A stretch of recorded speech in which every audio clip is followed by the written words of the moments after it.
Welcome, everybody. I assume we have people trickling in. Yes. I can, before we jump into questions, I can give some long, boring history about this game. I'll just say welcome. Of our trouble with live streams. Yeah, first I'll give a long sorted, our trouble. This is, historically it wouldn't be a CTG launch stream without significant audio issues at launch. That's just how it's been. Yeah. Kudos to our team behind the scenes who was able to get this thing figured out. We tested it yesterday. I swear it was working great yesterday. And this is just how these things go. Well, so it seems like we'll do one and we'll figure it out. And then we'll get some new equipment to kind of like improve the stream. And then that equipment needs, it's just one of those things. So just like the page went live, missing half the page or whatever somehow, there we go. and we broke GameFound, now we broke YouTube. That's what we're going with. We're going to go with, there were so many of you tuning in. Yes. That what just happened. So anyway, welcome to The Elder Scrolls Betrayal of the Second Era from Chip Theory Games in collaboration with Bethesda Softworks and ZeniMax Online Studio. My goodness, it's been a crazy morning. It's been a crazy couple weeks as we've prepared for this, and everything's going great. We funded in 2.5 minutes with, I think, our highest funding goal ever. Which, whatever, is that smoke and mirrors with funding goals? We'll let you debate that in the chat. Right. But this one had for us, this was a fairly high funding goal, and we still crushed it in 2.5 minutes, and looks like we're well on our way to probably the 1 million mark later this afternoon, which is amazing. So thank you. Thank you. Before we answer any questions, let us just say thank you to every backer, new and old, every strategist that can't back right now. Thank you to everyone who is in the chat, looking at the campaign, and putting your hard-earned entertainment legal tender toward the products that we make here at Chip Theory Games. It means the world to us. It never fails to amaze us. We never take it for granted, and it's true. Believe it or not, even with a license as huge as the Elder Scrolls, we have still been sweating bullets for weeks. At least I have.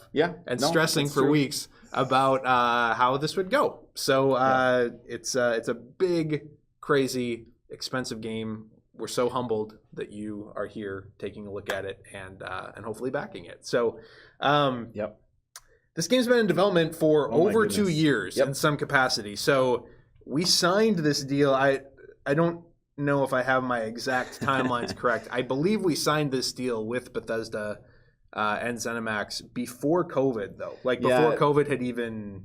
Our first sit down was like at the New York Toy Fair at the beginning of the year, just before all of the stuff started coming out. That's right. That kind of is seared into my... Yeah, you guys got back from New York Toy Fair talking, and like the world... stood still all of a sudden. So it's crazy to think about releasing a game that started that long ago now, but that's just the reality of it. So we've been working on this one for a while, and really excited to finally show it to you. So we'll also just say we've mentioned it in the comments several times. Lots of people are asking. Speaking of COVID. Lots of people asking, where's the gameplay videos? We are live streaming a full teach and play of the demo, which a lot of it is here in front of us on the table, directly after this Q&A. So stay tuned for that. We're going to play, again, a full quest, a full session of the demo kit. We also do have, I said, speaking of COVID, Andrew Santoro, who is behind the scenes here helping us run this stream, has also been at a variety of conventions demoing the game for a bunch of content creators at both PAX East and Dice Tower West. He's our lead video editor also for the shiny, polished gameplay videos that we are putting out. And he happened to come home from Dice Tower West with a little thing called COVID and lost about a week and a half of productive work as a result. And so we are a little bit behind. Admittedly, we're a little bit behind getting some gameplay videos out to you on the page. They are coming. We have one actually that we were in the process of kind of proofing and making sure we were cool with this morning. And then we are also doing this live stream today, and we will be uploading that entire gameplay video as soon as it is done being processed by YouTube and so on and so forth. So lots more to come in the gameplay department. Yes. We have actually demoed, as far as demoing a game goes, we've demoed this, demoing a new IP, a new idea from Chip Theory. We've demoed this game way more than anything else we've ever released. So yeah, I know. And like what we have on the table right now is what we've been calling this vertical slice. It's like this kind of a vertical piece that shows every element of the game, but certainly not all the content in the game. The page does a lot better job of that, just to kind of give you a feel for all of the content in this thing, and it's jam-packed. It kind of blows bones out of the water in that regard, and it's just a really jam-packed piece. So what we're going to show you though is some of the things on here, the neoprene that's making up the clash mat and some of the delve tiles and whatnot. A lot of that stuff you'll see in its full and complete form, but then there's other pieces like the classes and skill lines that you're only going to see kind of a little section or wedge of. Right. So yeah. Correct. We're launching this game with more languages by far than we've ever launched anything, any of our games with. And it's not close, and we're coming right out of the gate with those.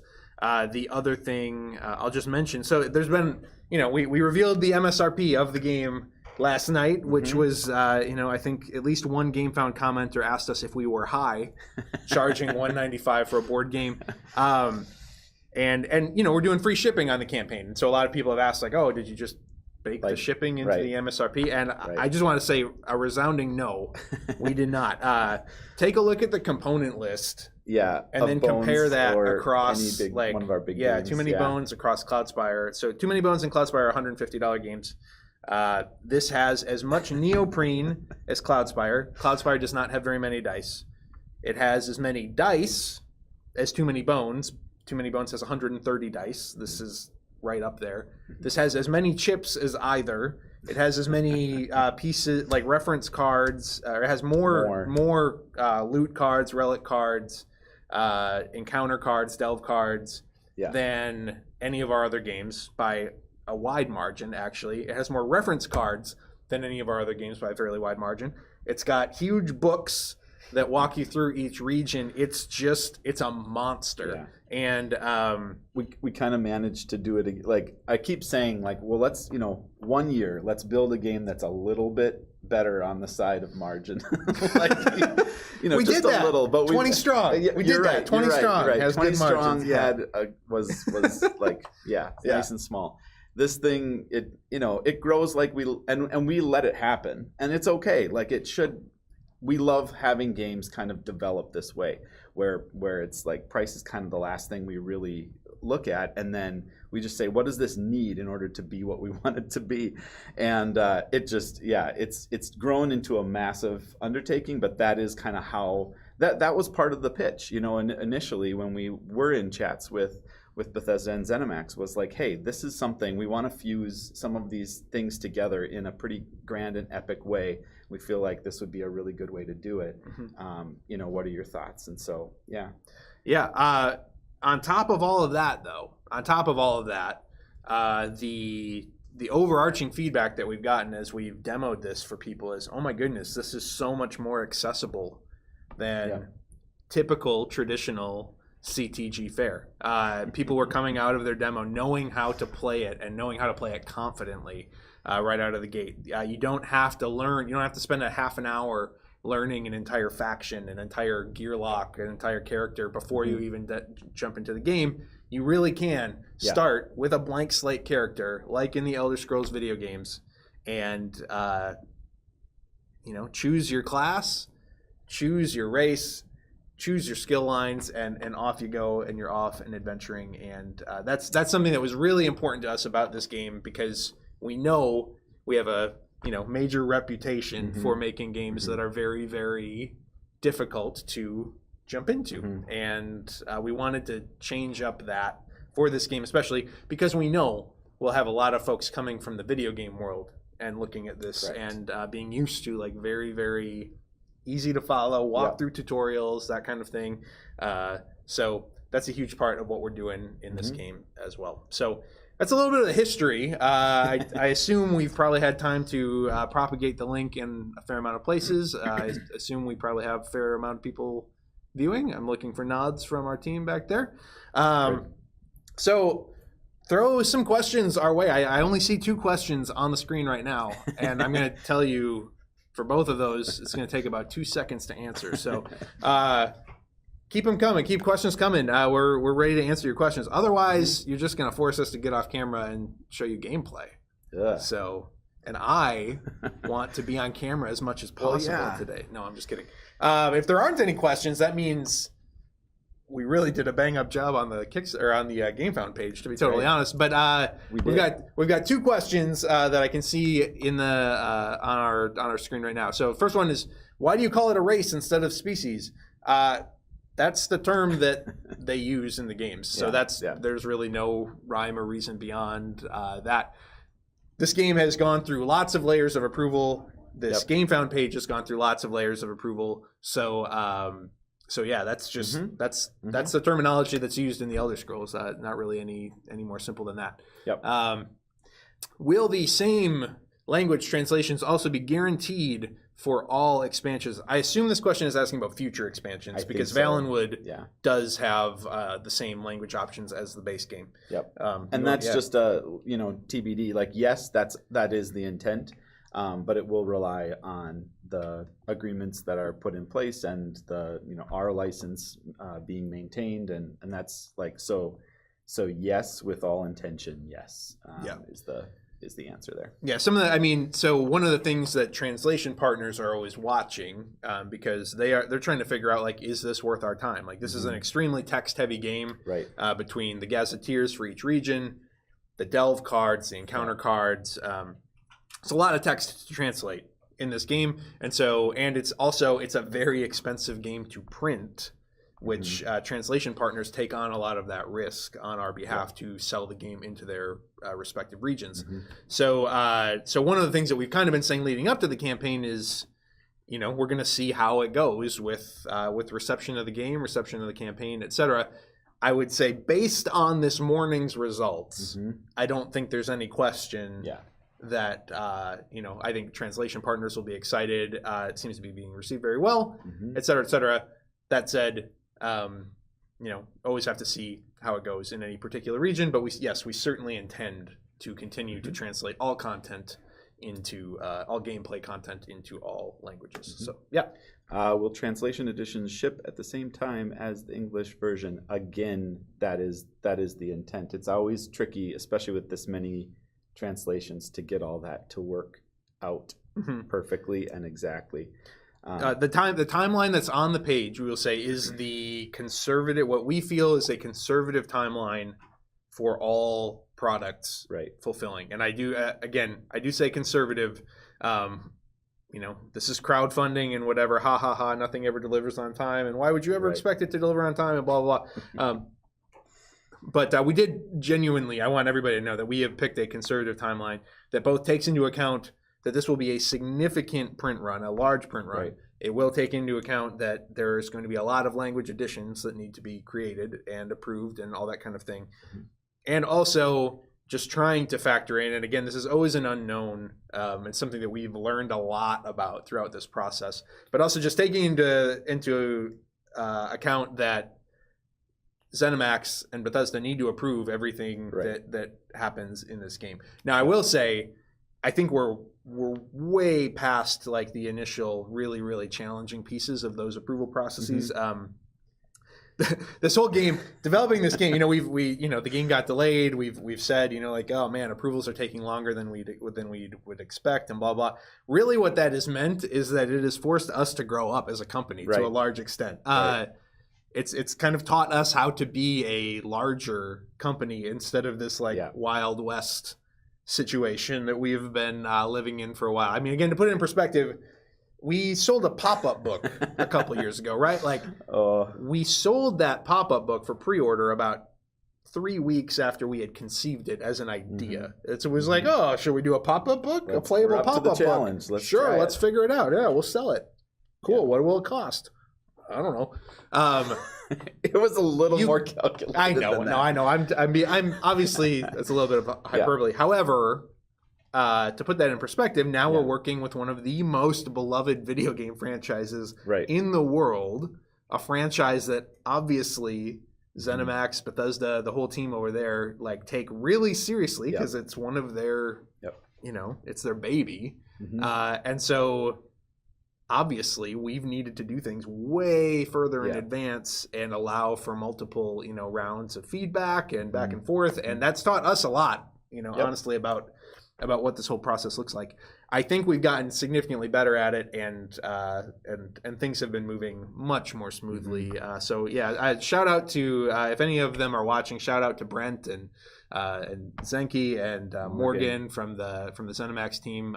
They've been phenomenal to work with, and we appreciate their patience with us through this whole process, because it's been a learning experience for us at the same time. For sure. Yeah, there you go. Is the game box calyx friendly?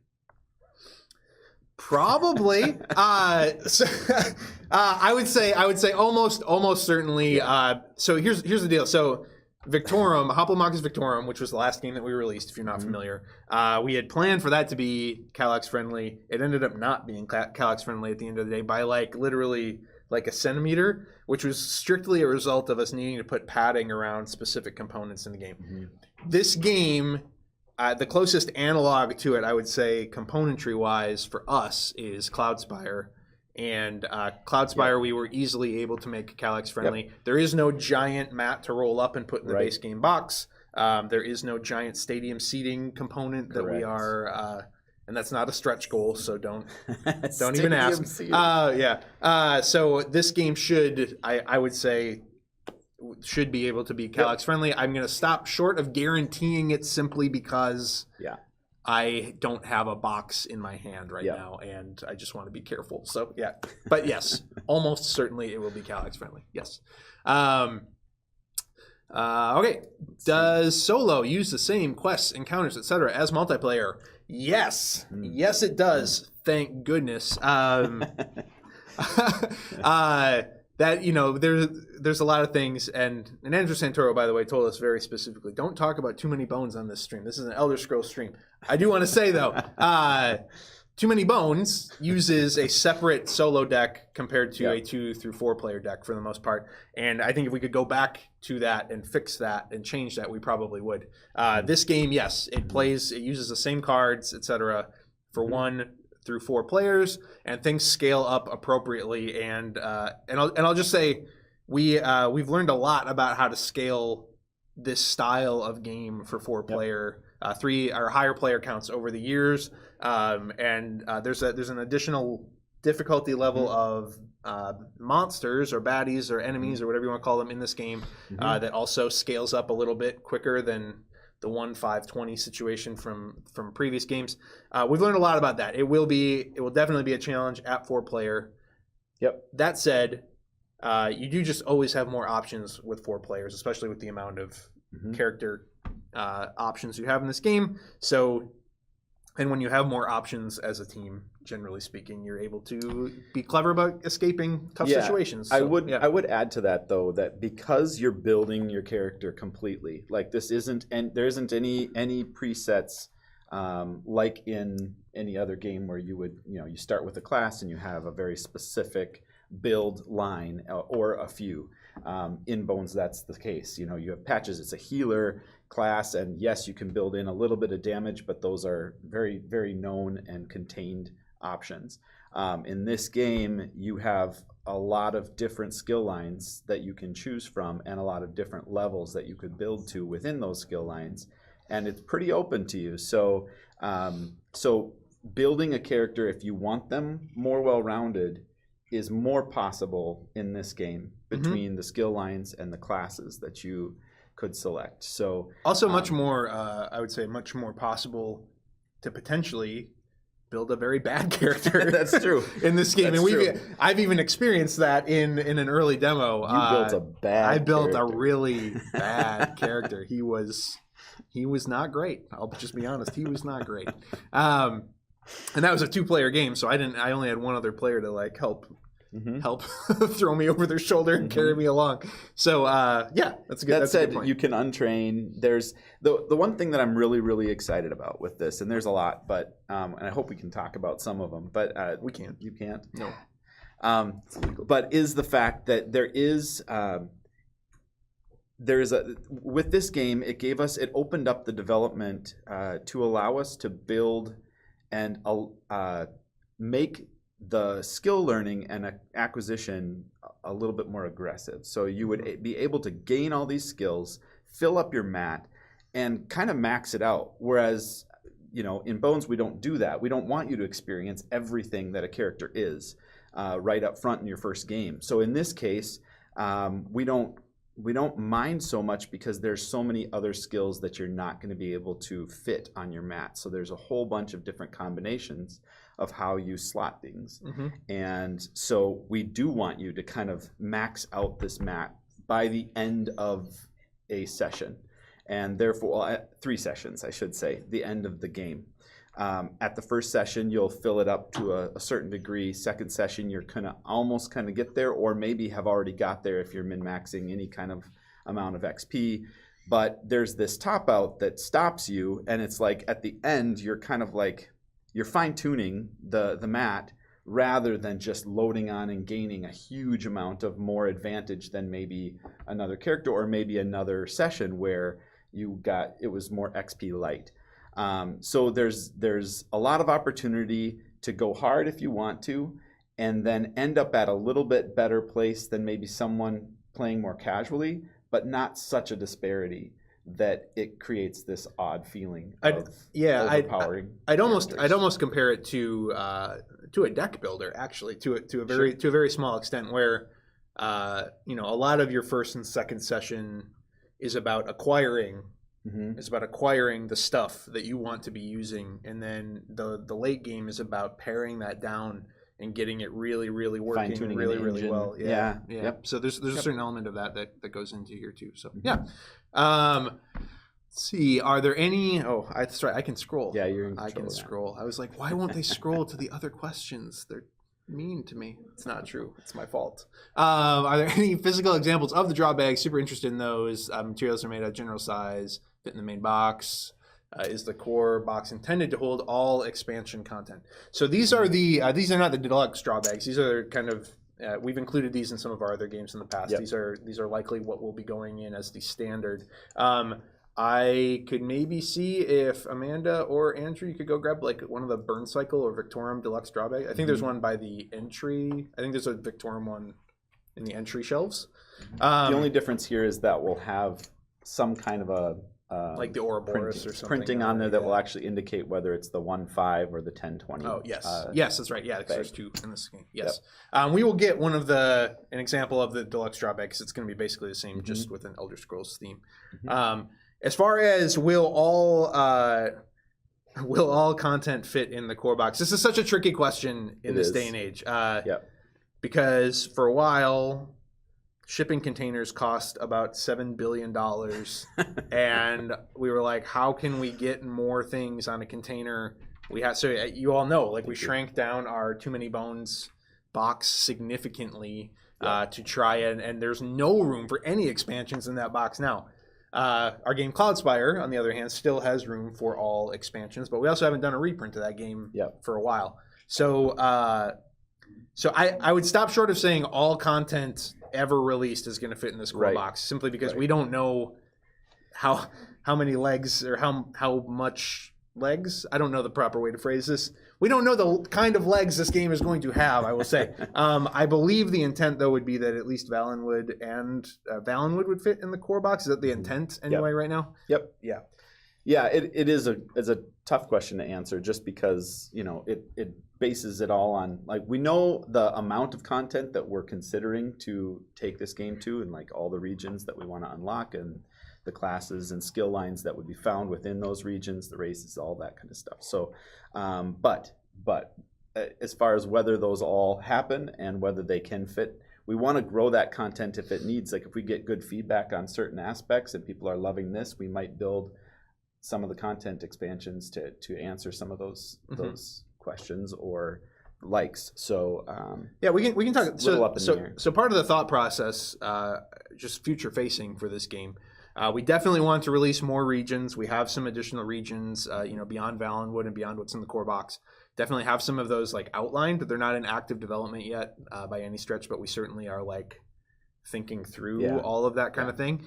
We would love to look more at like the crafting side of the game, which is not really in this base game at all, simply because we had the kitchen sink in here, and then we were like, okay, we've got to pull some stuff back to make this much more elegant, and again, to make it more accessible. But we'd love to add some more crafting experiences into this game. We've talked about, people love to mod Elder Scrolls games. We've talked about like a mod expansion potentially someday that might just add like small tweaks and challenges and that kind of thing. Fine tuning small aspects of the game that could potentially make the game very different as you play it. So all of those things are in our brains right now and are within the realm of possibility. And I don't know that all of that would necessarily fit in this core box. We'll see when we get there. But Valenwood, the intent would be that the Valenwood content, at least right now, would fit. These are the deluxe drawbags. So the nice thing about these, number one, they are embroidered. They are stitched. They've got a cool two-tone fabric. Not two-tone fabric. There's a different type of fabric on the inside that's more silky, which I cannot let you experience on camera. I'll verify. Yes, it's silky. There we go. Okay, perfect. One of the nice things about these bags is that they do sit up. There's no chips in this right now, and it already sits up. So when you put heavy chips in it, they sit up nice and straight. They should. Two of them should easily fit in the core box. That shouldn't be an issue at all. So coming all the way back to the question about the bag, there you go. I'll give these back to you so you can shuffle them. All right. Yeah. All right. Yeah. How complex would it be to play two-handed? Yeah. For you. For me personally. I would say it's probably right there with no comparisons. I know. Well, I'm like, what do I compare it to then? It's definitely possible. I'll just say it's definitely possible. It shouldn't, if you've played two-handed, too many bones. Sorry, Andrew. Sorry. You shouldn't have a problem with it in this game. I will say that the one thing I will say is that like when you're building two custom characters, you do have a little bit of extra brain bandwidth that you are using to just process what this thing that you're Frankensteining together can do. One thing that we've experienced in demos is like completely forgetting to use our class abilities simply because we're so focused on like, what can my skills do? What dice can I roll with that? That kind of thing. So again, because the characters aren't static, they are evolving as you go, and they're different every time you play, unless you just always play stealth archer, which, come on. That's fun like 3 times, but then come on. But so because you're building something custom, you do have to kind of take that into account with what you're processing in terms of your options, because every single character may have different synergies available to them and different stuff going on. It might just mean that if you are two-handing it, you'd probably be focusing on a few less skill lines for each character and going deeper in a line instead of like potpourriing a whole bunch of lines, because each line has its own feel to it, and once you understand what it's trying to do in various ways, it allows you to kind of zero in on it a little better and lock that away. So it's a little bit easier to partition if you just kind of work on a couple lines at once. So it's definitely doable. It's just it'll change the way you play, possibly. Will there be subtle tie-ins to the video games or books? Just some fun nods or references to previous Elder Scrolls works? Yes. 100%. Yep. I will not guarantee that we will make an arrow to the knee reference in this game. I will say, again, that is a strictly Skyrim reference. I know that that's like every comment that's ever been made tongue-in-cheek since the beginning of the universe. That is a Skyrim-specific reference.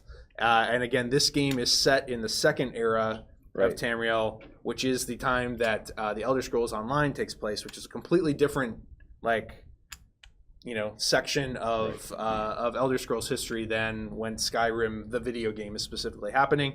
So those are some of the things that we do have to take into account. We're trying to make this game authentic to the time and era and et cetera that it's set in. So we'll just say that much. How many hours would a one-off playthrough take, and how many hours would a campaign playthrough take? Thanks for the awesome games. You're very welcome. Very welcome. I think what we're saying on the campaign is 2 hours plus a half an hour per player. Yeah.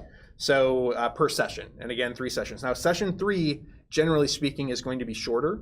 You're typically going to be experiencing the kind of the end dungeon and final battle of the game. So that one, it's kind of 2.5 sessions. Yeah, 2.5 sessions is probably a slightly more accurate way to put it. So so if you were playing solo, 1 player, you can figure about 7 to 7.5 hours for a full campaign is the idea. And then obviously add more to that based on your player count, essentially. I'd say 5. It's 2. Well, I guess 2.5 per session. 5. Yeah. No, you're right. You're right. 7 is about close. Right. Like the main thing is when you're looking at a session feels very complete in and of itself. Like you're in one region, you have an objective, and you can get sidetracked by plenty of different side quests as well. But when you complete that objective, like there's certainly a timer going, and when you finish that, that's our aim, is that you have a good sense of accomplishment for that session. And then if you elect to continue with a campaign, then you're completing that session either in that existing region or moving to a new region, and then you'll have an end game. Correct. So yes. Yeah. Can you expand a bit on how different the 3 kinds of combat are and why? So that's a really great question. It is. So I don't know if you can. I mean, you might have seen it on the page, but we've got this little arc up here on your character mat, and you use a peg to kind of switch between different combat styles. And the reason that exists. So what we toyed with a whole bunch of different things here.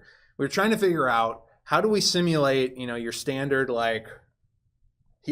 with your basic sword that everybody can do in the game, and your basic 2-handed axe, and your basic magic, magic blast spell, that a lot of people just sort of auto spam essentially.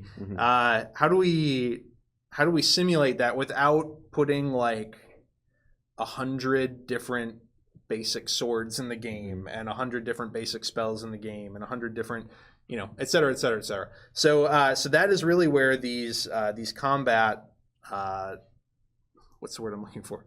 The combat forms, but forms. Battle That's forms. It. Forms. Yeah, battle forms. Yes. Yeah. But I think what they're getting at here is, or trying to ask, is the 3 different clash, delve, or dungeon. Oh, that's my guess from this question. Kinds of combat. 3 different kinds of combat. That is. Got it. You think? I think that's accurate. Yeah. Let's rewind and forget I spoke. That's okay. But so this is cool too, and we'll talk about that if you want. Yes, we will. Yeah. Sorry. Yeah. No. So yeah, clashes, delves, dungeons. Yes. Let's talk about why each exists. Sure. Well, the idea there was that clashes happen generally above ground, and the kind of the simplistic way of equating it would be you can kind of see what you're walking into. So you have kind of your entry tile, and you're coming into this clearing, and you kind of see the lay of the land. You know what you're up against, and you can already start to plan for it, even right down to your placement of your characters and where they're going. So that's the one feel. That is a combat style that we're used to. That's what basically what Bones is. But it's something that is, the enemies are all placed, they're moving, you're moving, and it's a big clash, basically to the death. You have to resolve it one way or another. Either they're going to win or you're going to win, and that's all generated by a card, an encounter card that kind of sets that scenario up, or a quest step. So Yes, that would be your main. So you got a brief story vignette, Yep. and then you've got a setup for typically. Well, I shouldn't say typically. Sometimes it's non-combat, sometimes it's combat. But yeah, you draw these cards, but if you do draw combat, it's going to give you very clear instructions on how to set that up. Yep, it's going to define how many enemies, where those enemies go. It's also going to potentially give you some difficulty scaling there for your higher player counts. Yep. In two different ways. One in the amount of XP that you've earned as a group, but also right on the card. It will sometimes say in this situation, if there's 4 players, you're not just taking out that, you're taking out everything, or you have to. The second type of combat would be in a delve, and that is, I don't know if we want to grab a couple pieces, but like this, you're revealing. If you want, I can cut to the top down. Yeah, that's great. Cut to the top down. And you're going to see all this when we do the gameplay demo after. But yes, so this is something where these cards are going to get revealed, and as you reveal these, they're shuffled and then revealed, so at random. And then, thank you. And then that tile is going to get placed down, and you're going to start venturing into this delve. As you place those tiles, the enemies are going to spawn, and so this is a much harder thing to plan for. You also have a bit more of a serious pressure put on you from a timing standpoint, because delves you have to venture into, and that takes a while to venture through. Clash, you can kind of go hard and finish it sometimes in 2-3 rounds, sometimes not. But a delve, it's more challenging, and therefore fatigue is going to set in, and that becomes almost as big or a worse enemy than the enemies themselves, because you're going to get damage from that fatigue very quickly. It's a mounting fatigue that does more and more damage every round that you're in combat. Right. So that would be the second way. Things are revealed. It's a lot higher risk reward in that you get to keep all the treasure you find. So you might come out of there with a ton of loot, or you might have to use that loot to keep alive. The other big difference is that you can flee a delve at any time. So if you can get out of aggro or threat range of your enemies, you can flee that dungeon or that delve, leaving behind potential XP that you would have gained if you had explored more. The last is the dungeon, and that is basically a combination of the two. So it's above ground, it's below ground, it's whatever we want it to be within the quest steps, and it builds on itself. You're going into and down and through, and there's tiles covering other tiles sometimes. But this thing is also kind of a hybrid in terms of how it works mechanically. So there are things that are known and populated ahead of time. There are also things that are revealed or not activated until you trigger a certain step or a certain progress point within that dungeon. Right. So the reason that these exist, why do these exist? It's to try and get at the best parts of the Elder Scrolls. To be totally honest. So part of the Elder Scrolls is traveling across the map and traveling across the world and just encountering like monsters and interesting things along the way, right? And you don't always know what you're going to encounter, and so we kind of simulate that with these encounter cards that you're drawing. The delves. We wanted delves to feel mysterious and dangerous and unique every single time, and we wanted to be able to flavor that by region. We never wanted you to be able to fully know what to expect, because that's the fun of delving in Elder Scrolls games. It's, what am I going to find in here? But am I under-leveled for this? I don't know. It's going to be tense. And, there's definitely a really, really evil vampire down there that I am not prepared to fight, and I got to get the heck out of here. But I did manage to snatch, like a few pieces of gold on the way out and like whatever. And then the other thing that we really wanted to make sure is that we represent like the big set piece battles. And so that's really what those dungeons are about. We're presenting you with something that we've pre-designed. There is there's sort of a set difficulty to it.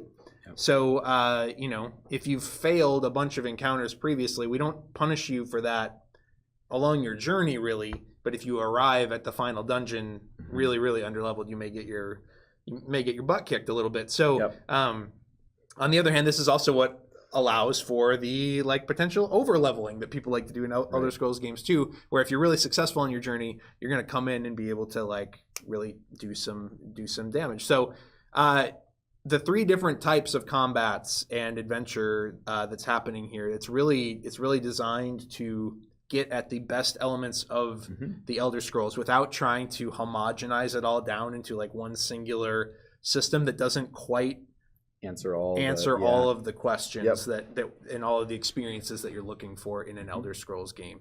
So also just mention, in case this isn't clear, so you have these randomized encounters, but every quest that you're on, and you're going to take quests based on the guild that you work for during any given session, your quest does have a hard and fast narrative through line for what you're doing. So you're going to be on your way to various places. You're going to, you know, potentially when you arrive at and when you complete your objective for your quest, you will open up your region gazetteer, and there will be a very like concrete narrative portion that you're reading as well. That's going to help fill out the broader narrative of the entire game from the perspective of the guild that you're working for. Yeah, that's so. Really cool.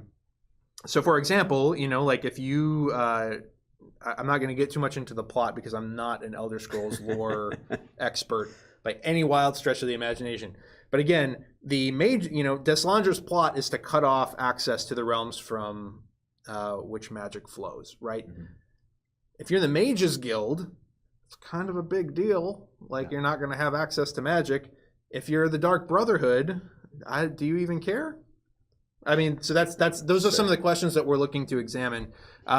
It's not this like single A to Z narrative arc that you're going to play through once and like never have a reason to come back to. Every time you pick up this game, you're going to grab, or for a new campaign anyway, you're going to grab a new character. You're going to have a chance to build new skills, new races, new classes, etc. And you're also then going to be able to go and experience the storyline again from a unique perspective, and that's going to change with every guild and every region, which is really, really cool, and opens up just a myriad of replayability. So, Yep. I'm excited about that too. The idea that you're going to be able to come to a situation that you vaguely have seen before in maybe a previous session, but with a different guild, and you're coming at it from a whole different, you know, mentality. So, you know, like one time you're freeing a prisoner, one time you are the prisoner, one time you're, you know, and so it's just it's telling this story a few times. Yeah, and it's really cool. Yeah. Can you speak about replayability? Okay, I kind of just did. So we covered that one accidentally. I didn't even see that one waiting for me, and That's just that impressive. Intuitive. Among the character creations aspects, class, race, skill lines, etc., what do you feel makes a character feel most unique? Can I answer this? Yes.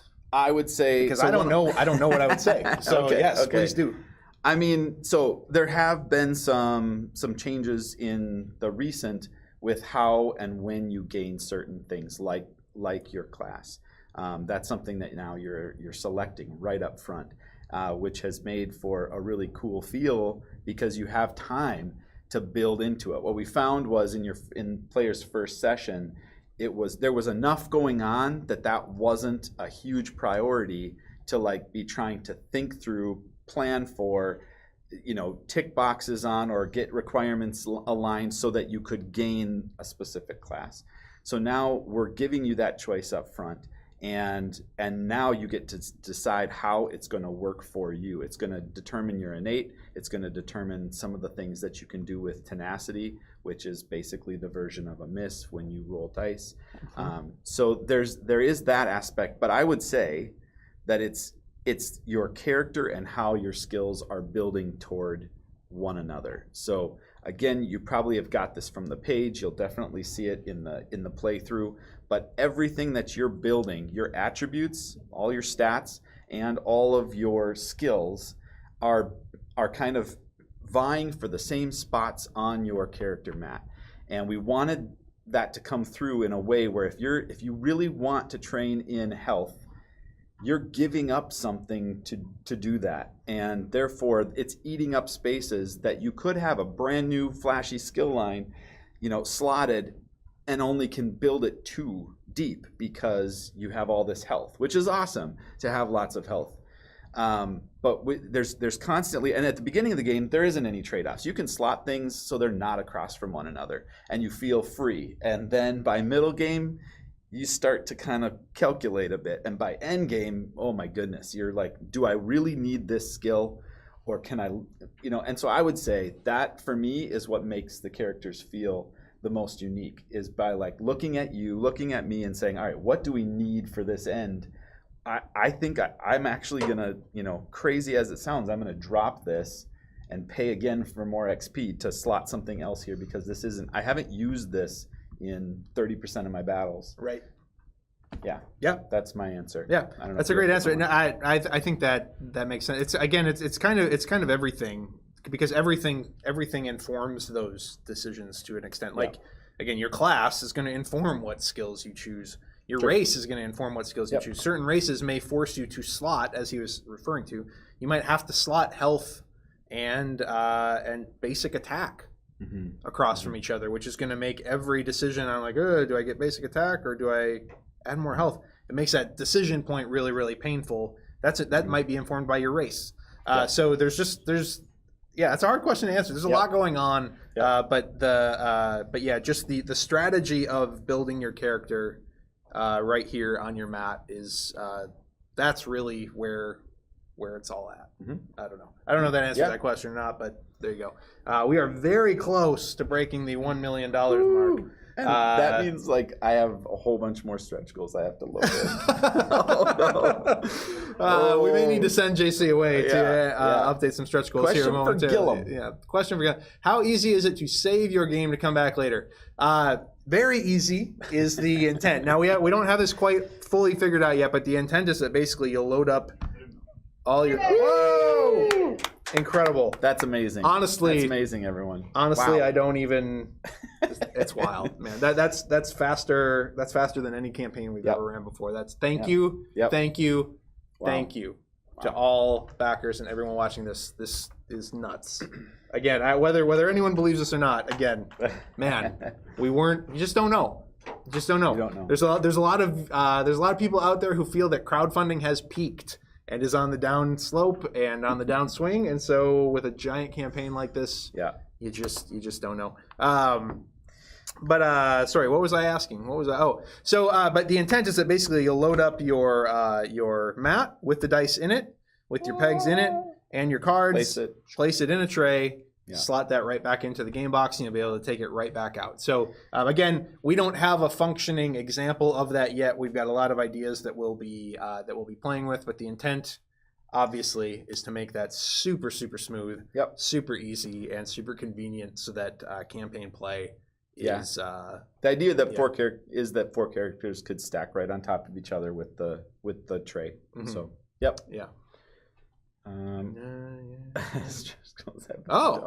incredible. Okay. We have some sort of elf in the workshop who has updated our stretch goals. There's not that many left that are like ready to, so I still am gonna have to be careful out there. If you're updating stretch goals, you may run into things missing graphics. Okay. Is the playmat and character card graphics final or just work in progress? If so, when can we see final graphics for these? So character cards nothing is final. Right. Absolutely nothing. So one of the things that we did for this campaign, previously, if you've followed any chip theory game campaign historically, we tend to bring things to crowdfunding earlier than many other companies. Oftentimes to that product's campaign's detriment, because we're still figuring some things out, right?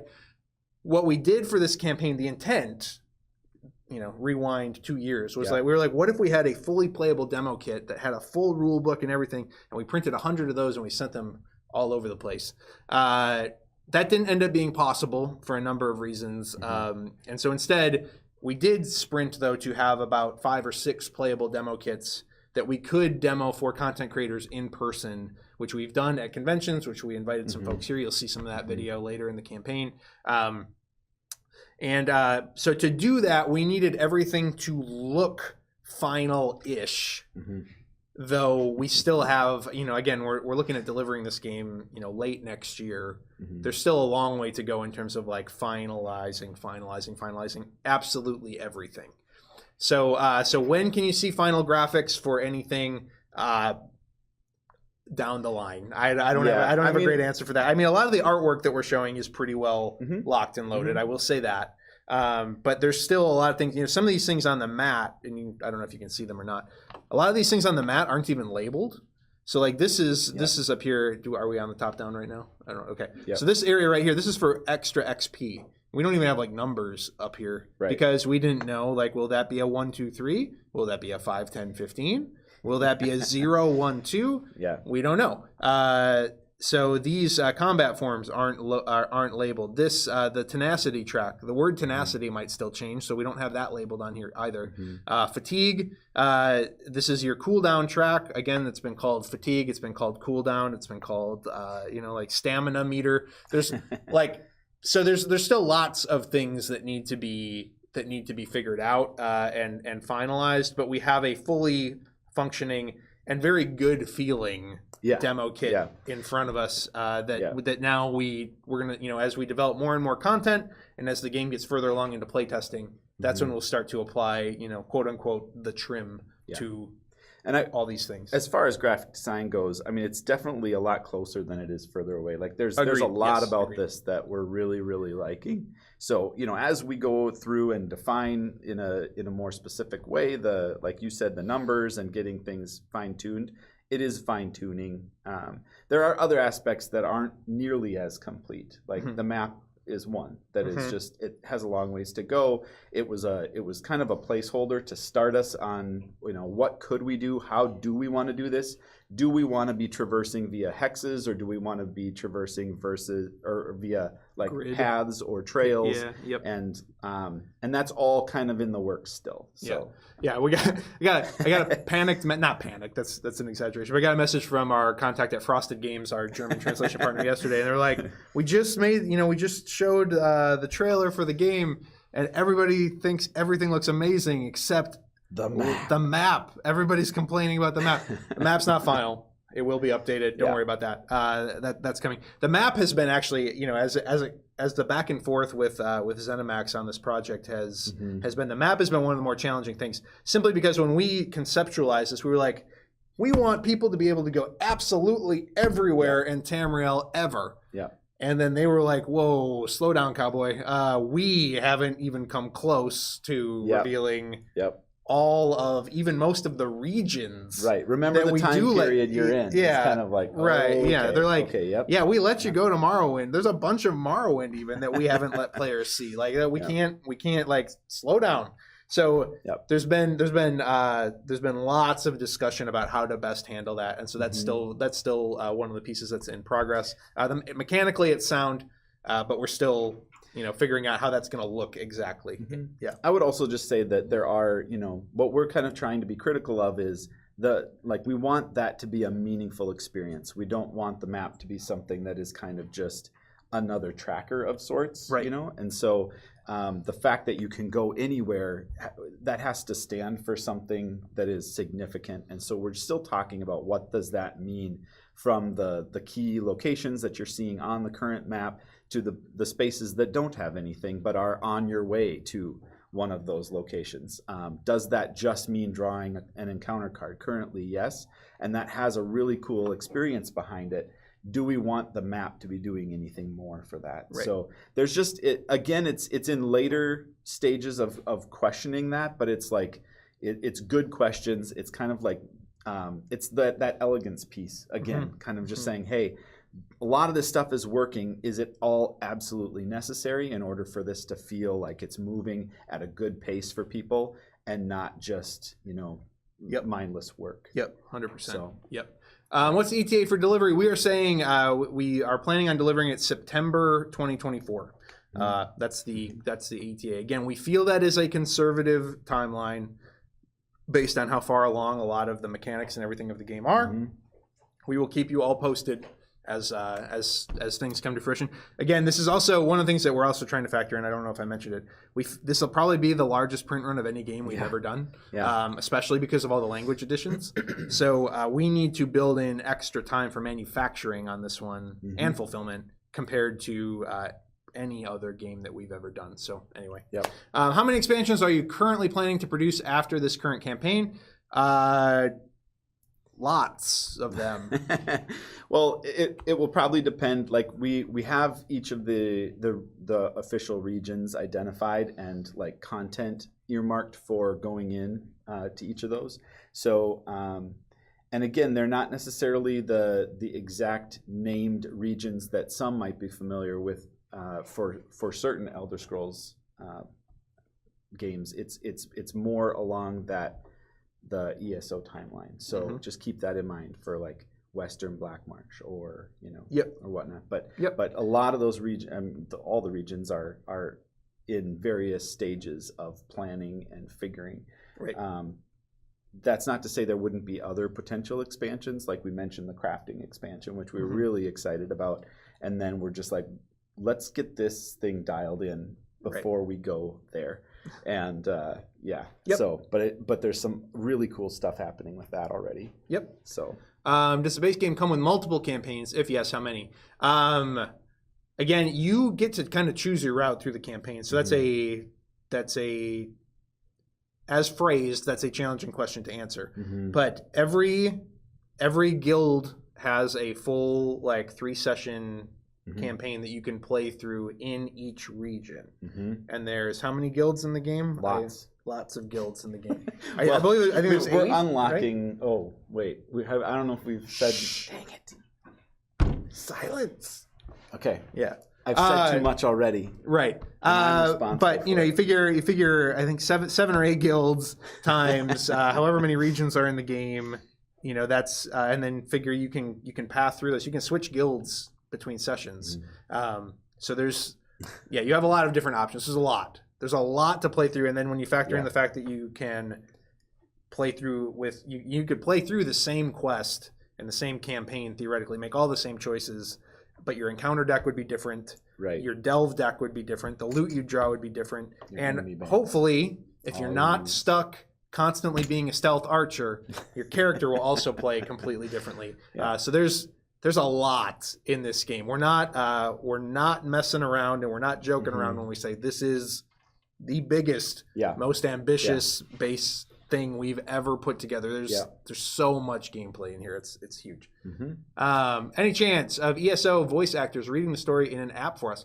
So Foreteller has reached out to us, and we have failed to connect as of yet, just because of all the busyness ahead of the campaign. I'm not promising anything. I'm just saying, like, we are in discussions and looking at what that even looks like. I don't know the finances behind it at all. I don't know the commitment on our end behind it at all. But that is something that we are certainly investigating. We'd love to take a look at that. All that stuff, ambient music from the game, like we're gonna look at all that kind of thing because we want to. If you know us, we're all about adding all the extra stuff that we can into anything, and that's the benefit of that is we don't need to fit it into a box and we don't need to manufacture it, which is also we don't need to ship it either. That's a nice thing. What do you use to determine initiative or turn order? So right now, the way it works, you're placing your units or your characters on the board. You get a first player token based on your stamina, and then that determines if you're going first or not. We wanted there to be some level of choice, but that you have to build to it, and then for it to just kind of make sense that this character is going to go first because of their choices. So you do typically have initiative. You're making your moves before enemies, but encounters change that. Certain enemies potentially change that. So there are things that tweak that rule. That is also, I will say, that's not, at least in all my experience playing this so far, first player is not super consequential in the way, or it's not nearly as consequential as it may have been in some of our previous games. if I kind of know what is potentially being Sure. asked. In the question behind that question, I feel like is, does that matter as much? It doesn't. It's not quite as impactful in this. You have a lot more movement options in this game. You have a lot more, depending on some of the other things that are going on with your character build, you have options. So I would say though that you could build yourself toward that being really beneficial, Correct. or Yes. or the opposite, kind Correct. of like what we were experiencing. Like if you invest in skill lines that are more crowd control based, like obviously you want to be going correct quicker, and so there is ways to build or accidentally build the wrong direction, and that's for the player to kind of figure out what's working. Yep. So we got a bunch of questions that are not related to Elder Scrolls that I'm going to try and breeze through. Can you reveal anything about your upcoming web store, April Fool's sales, or updates? Absolutely not. Good try. That will come on Saturday, and you have to wait. What will be available in the Pledge Manager after the campaign? We intend to offer everything in our catalog that we have in stock. I will say the one thing I will hedge on, which is the very next question, is oh, sorry, that's actually a question about Elder Scrolls Trove Chest. Okay, so anything that we have in stock, we will likely offer. I doubt we will offer Too Many Bones Trove Chests, both because of the shipping cost on them and because we kind of need to make them to order like once a year and fulfill them. So, but Too Many Bones, Hoplo, Burn Cycle, Cloudspire, 20 Strong, all of that should be in the Pledge Manager and available for you to add to your pledge, and it will all ship free along with your Elder Scrolls pledge. Amazing. Are there any plans for a Elder Scrolls Trove Chest? No. No, there are none. Stop it. People love the Trove Chest. If this ends up being long term as successful as Too Many Bones, nothing's off the table. I'll just say that. That's a good way of answering. We're not planning for one right now. We have not started early engineering on one. But if this game has Speak for yourself. if this game has the legs that Too Many Bones has had, certainly we would look at something like that because why wouldn't we? Because that's who we are. Any plans for oh, sorry, go ahead. No, I just want to read something. Oh, fine. No, go ahead. Great.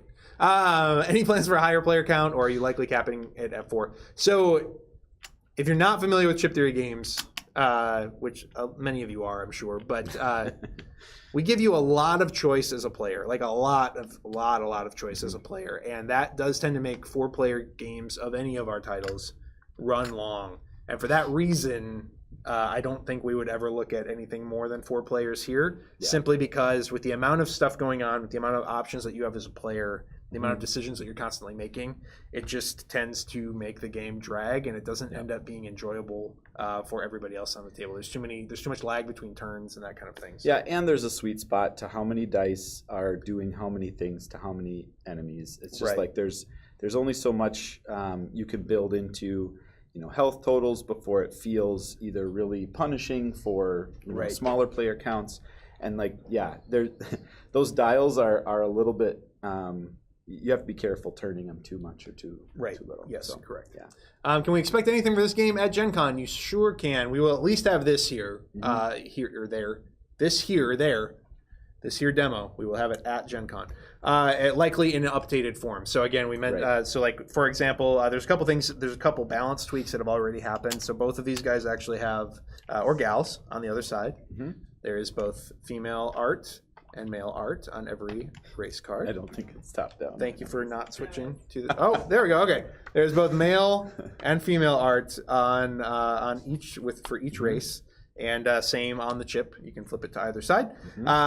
So we will have probably an updated version of this demo kit at Gen Con that we will be at least demoing in our booth. It's a tricky thing. So we have shifted recently to having all of our demos at Gen Con be handled by Double Exposure. And we send them games, well in advance so that their demo folks can learn. Again, because the rule book for this is still in development, we have a full rule book. It's all text. It is all text. That's not a great way for anyone to learn a game with as many moving parts as this thing has. So because we can't confidently send it to somebody and expect them to read a novel and learn how to play it with no illustrations, the demos would probably be limited to what we can show off in our booth. And there's limits to what we can do to that end too, just because of the amount of hustle and bustle. We can't necessarily have somebody sit down and like play a full game of it. We will be showing certainly as much as we can at Gen Con, however. So yes. Okay. And can you explain what the character record is used for? Do you need one sheet per player, or will you offer additional notepads as an add-on in the future? Yeah. Well, one thing I'll say, regardless with any of those types of things, like so the Victorum, Hero Pad, etc., we will offer printouts, like free printouts on our website. So like, you don't have to worry about like going through it and never being able to play the game again or something. But it was just there's a couple things. One would be tracking certain quest accomplishments, keywords that you're given, things that we may or may not want to just put. Like there's a lot that's being put into these Gazetteers and the quest booklets. And if there's an instance where we don't want you to have to go back into the booklet, find the correct guild, find the correct quest step, to find or remember the word that you gained for being successful in a certain piece of that, we'll lift that word out and have you write it in there for quick reference. But also just the fact that, because you're building your characters, it's kind of nice to be able to give them a name and some personality there. So so that's another thing that would go in that. You have to be able to name your character something ridiculous, or are you even playing Elder Scrolls? That's kind of exactly. So if nothing else, you can write your name really large on the, that's it. That's all it's there for. It's a giant name It's a name pad. Can you give an example of the content we can expect in a Gazetteer? You can expect lots of story. Again, those hard story elements for each of the quests are contained within the Gazetteer. So it operates a little bit as a choose your own adventure book in that respect. All of the available things that you can do in the towns of a given region, along with beautiful artwork for that town, are included in the Gazetteer. So you can expect that. Those are the two main things. I don't think I'm forgetting anything. No, so if you open to and I don't think I have one in front of me. It's filled with lorem ipsum for the most part right now. But so if you open up to a page, you'll see like a big picture of the town that you're in, for example, or any key landmark within that region. It's not necessarily a town. It might be again the dungeon layouts and that kind of thing for the final act. So you'll find a nice big piece of like mat art for that area, your options of what you can do in that specific area, and also like a little explanation of some lore and story behind what that town is about, what that landmark is about, what that dungeon is about, et cetera, et cetera. We kind of want there to be certain aspects to the town that you can engage with if you want to, town square and whatnot that will, like, you can visit quest boards and gain your side quests at that point, or trainers and whatnot. But there's also we kind of want to give you a feel of something that's kind of happening in that town. Not every town, but many towns, something that's happening, kind of almost like a current event piece to the story. And so that's something that you will the NPC mumbling in the middle of the town square that you go and they have an exclamation point above their head and you go check it out. That kind of thing. We want to create those kind of moments in the towns. And some of them you will be able to ignore, and some of them you won't. You might end up being forced to battle, or some crazy thing like that. Does the art book have any text, story, or is it pure art? So what we're promising right now is pure art. So basically Bethesda, ZeniMax, they have a deal with a lore book company that handles all of their lore books specifically. And so this is an art book from a formal sales perspective. We are currently not sure how much text we're even allowed to put in it. Correct.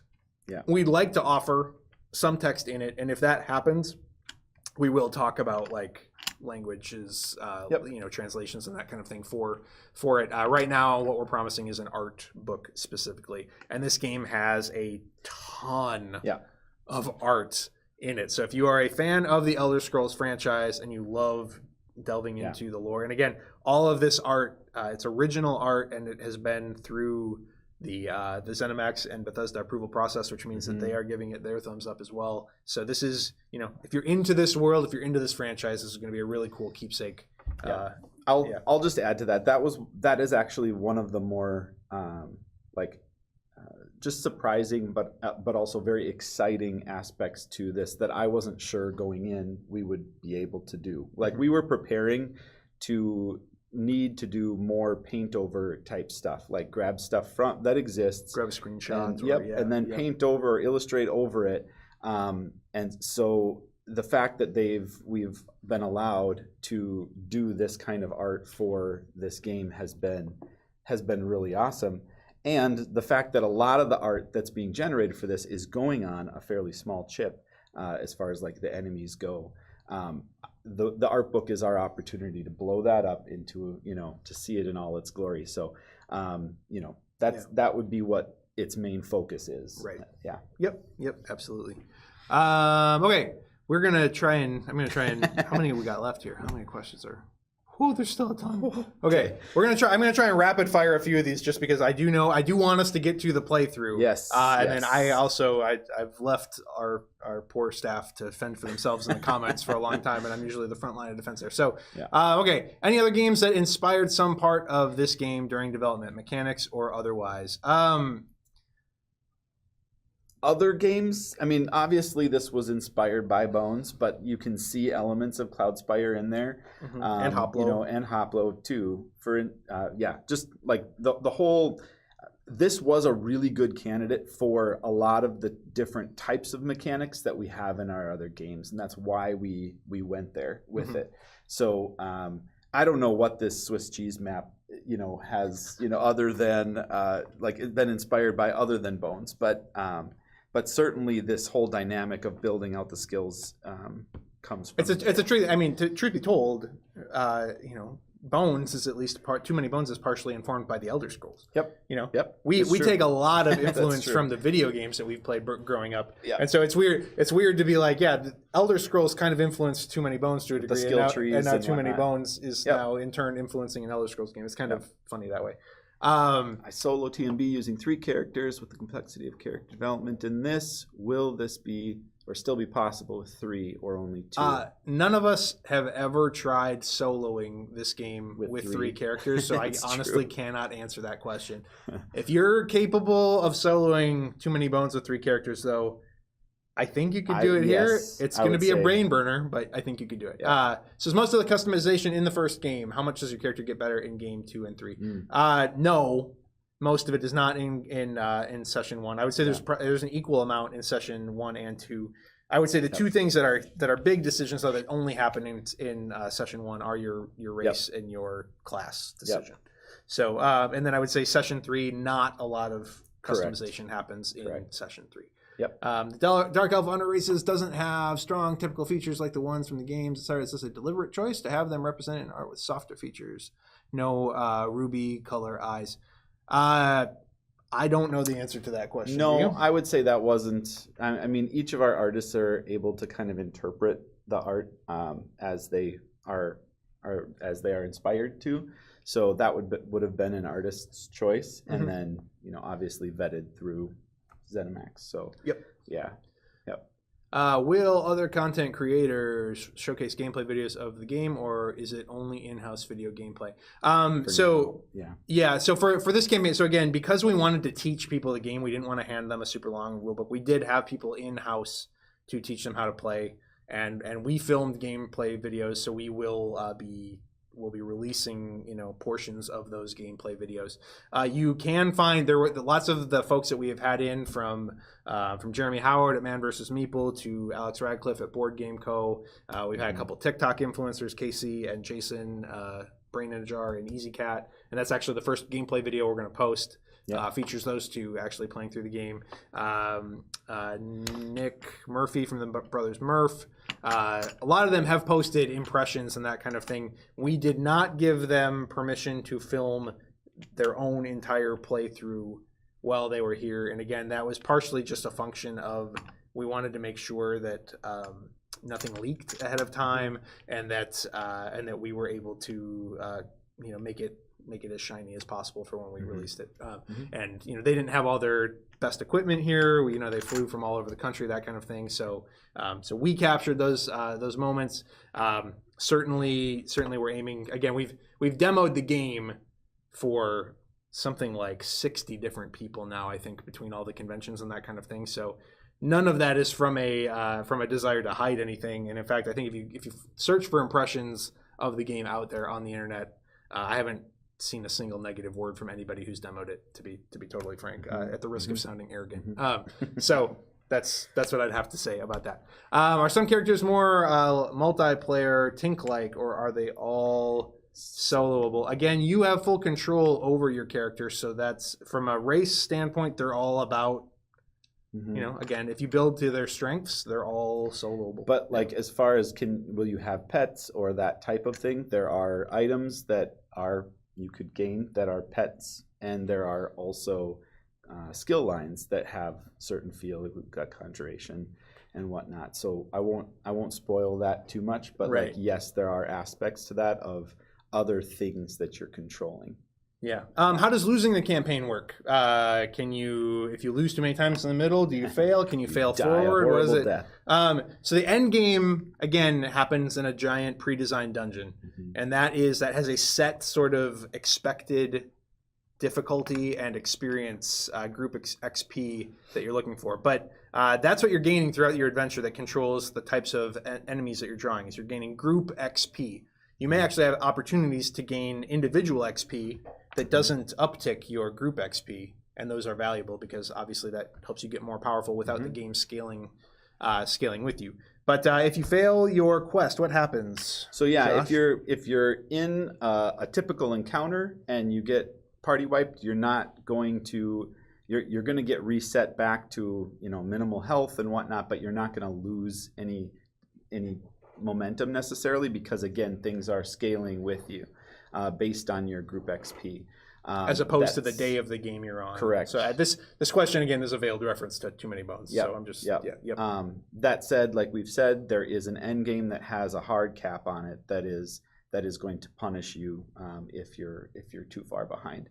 There's also the aspect of quest steps, and in a quest step, if you fail like a battle, let's say, for that quest step, that's where you will likely gain a keyword that represents that failure, and then you could then move on to the next session, but you're going to be carrying that keyword with you, which means the second session is going to be harder, or the final battle is going to be harder, I should say. So there are certain ways for us to reintroduce that. Possibly harder, possibly just different. Again, depending on the nature of the quest, depending on the guild, depending on the region. Yeah. But we certainly want you to feel like you have a good chance to progress, and we didn't want to just cut that experience short too quickly. So yeah, there are ways to kind of work your way back into being viable. But after a failure. Yeah, failure does not scale up the difficulty. Correct. You know, correct. Beyond your group XP, the way that it kind of does in Too Many Bones. Yep. What are your favorite unique gameplay mechanics here that your past games haven't used? We've talked a lot about the character mat. Yep. So for me, it's the character mat and just how we're balancing, you know, strengths and weaknesses by putting things opposing to each other.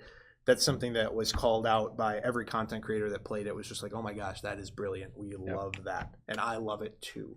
But also, that was one of the things I spoke into early in the development of the game. So I'm also proud of it a little bit too. But I don't know. Yeah, the skill slotting and selection, absolutely. This character mat, I would say, for me is the same. That's the one I would pick. And then we just haven't done a lot of the delve.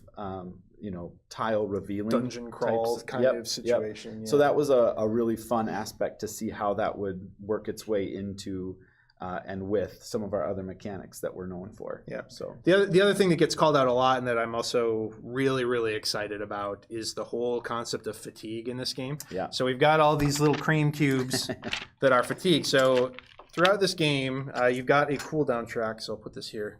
This is a really important mechanic within the game, so that's why I want to call it out, even though I said we were gonna answer everything really fast from now on. So you've got this cooldown track down here in the bottom.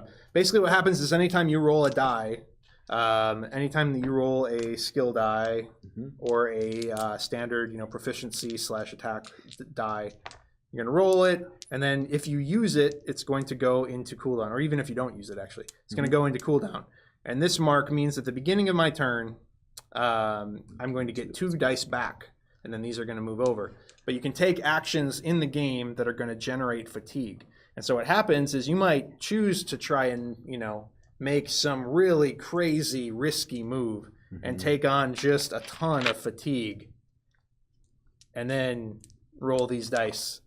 And then these are going to take forever to come back to you. But this is another aspect that you can level up throughout the game. Correct. So, you can spend 3 XP, and now you can get 3 dice back at the beginning of your turn. And then you can spend 4 XP, and maybe you'll get 4 dice back at the beginning of your turn. So you're gonna find ways to mitigate that fatigue and take calculated risks with that fatigue. And in dungeon delving, eventually you start to get over fatigue, which are these black cubes, which again, as these accumulate, these do damage to you at the beginning of your turn. And they don't leave your map. They don't leave. They kind of stay over here. So once you trigger them, like when they recycle. Yeah. So that again, that over and over and over and over again, everyone who's played this is like, that's so cool. And this is also, so 2 things. This one means that just leveling up your standard proficiency, your standard attack, doesn't help you in nearly the same way that it might in some of our other games that I won't mention because I'm not supposed to mention them. Because they go into cooldown. So, and they can only do a max of 2 damage, and that's it. But they do generate tenacity, so they're very useful still. It also means that your skills become super important because they can come back to you. You can't sit there and spam them forever because they have to cool down. But they become much, much more powerful than your standard proficiency dice. So it's really important to build a cool character with cool skills. We really encourage you to dive into those various skill lines. The end of the game being linked to keywords seems really interesting. How much can we expect the end game to be based on this from campaign to campaign? So all the campaigns will be using this keyword system. But how you gain keywords is a little more open-ended because there are certain side quests that might allow you to generate a specific keyword, and so it's not always just a keyword gained from your first session and one from your second that then combines and changes the end game. That's there, but there might be other ways of gaining those, and those will also then have an effect on your end game. So. Oh my gosh, there's so many still questions.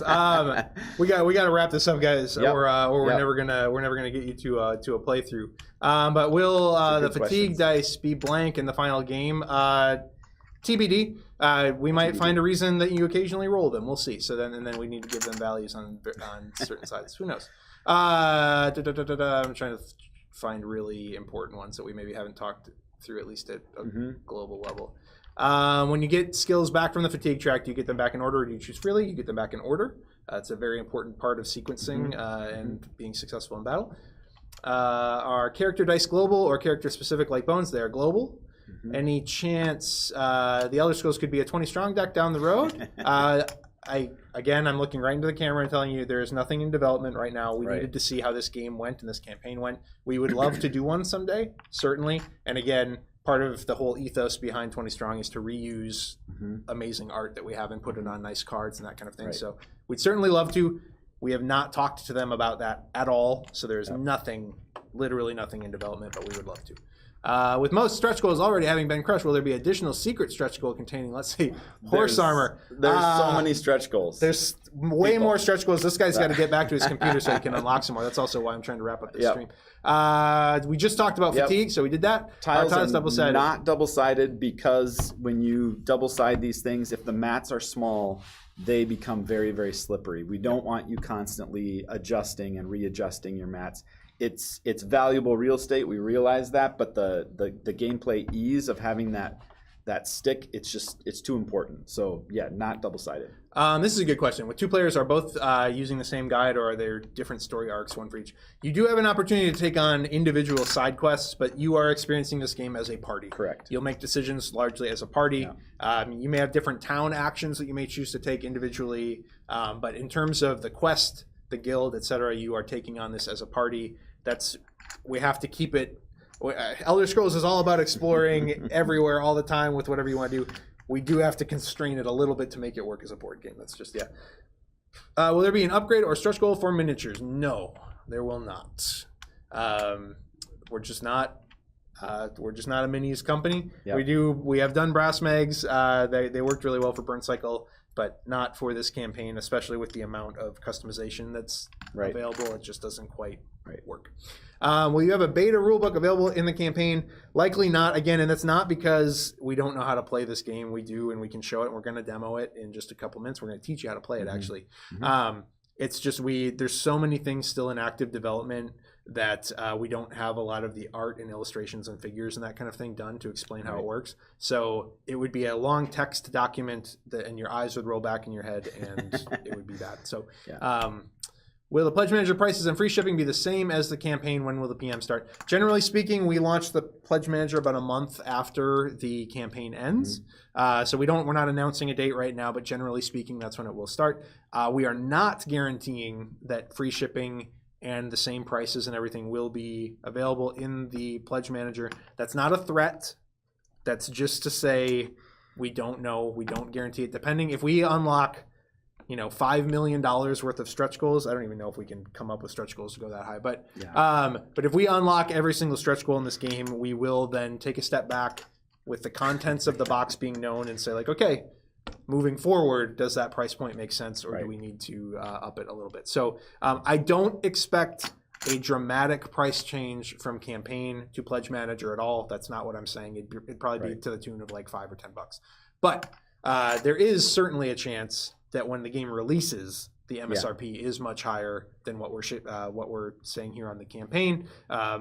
There's been examples of that before where we thought Hoplomachus Victorum was going to be a $110 game. It ended up being the most expensive game we had ever made by the time we were done blinging it out, and it was a $150 game at the end of the day. So certainly, if this game continues to crush and sell and et cetera, we may be looking at that with the amount of content that we're cramming in. And again, I'll just say, like, that is usually due to stretch goals, or that's a big significant part of it. We do try to make stretch goals significant. And while we have a 1.5 out there right now that is literally there's magnetic pieces that snap in, and you have your counters that are on cards currently into this 3D piece that sits and looks really cool. That is not a cheap thing to add to the game by any means. So like that's a huge unlock that then just becomes part of the game's cost. Right. Are stretch goals smoke and mirrors? Are they pre-planned for? I mean, to a certain extent, like we expected we would unlock UV spot finish on the box. Yep, that's true. Like, and that was a stretch goal. Yep. We expected we would unlock it, absolutely. Yep. But we are still one of the rare companies where, especially when you get into the higher numbers, the stretch goals truly are stretch goals. They truly do cost us money to add into the game. And again, I would point to Hoplomachus Victorum as a prime example of that. Full disclosure, we expected that game might do like 400K, 450K on Kickstarter, and ended up almost doing $1 million. Yeah. And we just kept throwing stuff in the box because let's party, right? Like, this is awesome. Everybody's excited. Let's make it as great as we can. And then again, you see the price tag that ended up associated with that decision, and there we go. So, all right, last couple questions. Who has an idea for mini chips and why you think that mini chips are better for this kind of game? These are not. Well, I mean, so the base chips are not mini chips. Right. These little chips are small simply because they need to slot into a mat. Yep. That's really the only reason. For that. So, how is the enemy AI designed? Do they behave situationally? It depends on the situation. So yes. Yes. Perfect. There's cards that will then queue up certain things that enemies will do. There's delve cards that will force enemies to work in a certain way, or that will add relics to that they're carrying. So it's usually spurred on by that versus the keywords that are the abilities, I guess you could say, of the enemies themselves. Enemies will perform certain ways through those types of abilities, though, like an enemy that forces you to run up to it to damage it, so you can't damage it from at range. But like, will that enemy act differently in a different situation? Yes, when it comes to native abilities. So native abilities are those that will be only like certain creatures. We wanted to have enough enemies that when you're fighting in Black Marsh, it feels like you're fighting things from that region. and yet we couldn't include so many chips that every region has this huge chunk of chips that you're not using. We couldn't have play. a unique enemy roster. Correct. A fully unique enemy roster for every single region. That just from a componentry standpoint, that just did not work. So you'll have a wolf that will have that native ability, and in certain cases it becomes a frost wolf, or it becomes a poison wolf. A poison wolf. Yeah. Yes. So yeah, that's where that would change, and that enemy then feels very different when you're fighting it in one region versus another. But specifically as it relates to AI, each enemy chip has a target on it that will tell you what it's going to prioritize in terms of like the weakest hero on the map. It might hit 2 heroes. It might go for the strongest hero, etc. So all of that is a bit situational, but it is locked to that enemy, generally speaking. Cool. So, all right. Whew. Okay, I apologize for a few of the questions that we were forced to skip over. We do want to get you to gameplay. That's super important. So we have Salem Scott, one of the developers on this game, and we have our COO Andrew Chesney standing by. We are going to take a brief break while we get set up for that gameplay. And again, I want to remind you, Andrew Chesney does not know how to play this game yet. So you are going to be learning right along with him, and we are going to prove this thesis that we've been throwing around, that this is our most accessible and easy to learn game. You'll see if that holds up. Thank you so much for watching. Thank you for putting up with our technical issues at the beginning. Thank you for backing this game, and thank you for your enthusiasm. We will see you throughout the campaign, and we will see you later on in the comments. Take care. We'll see you soon.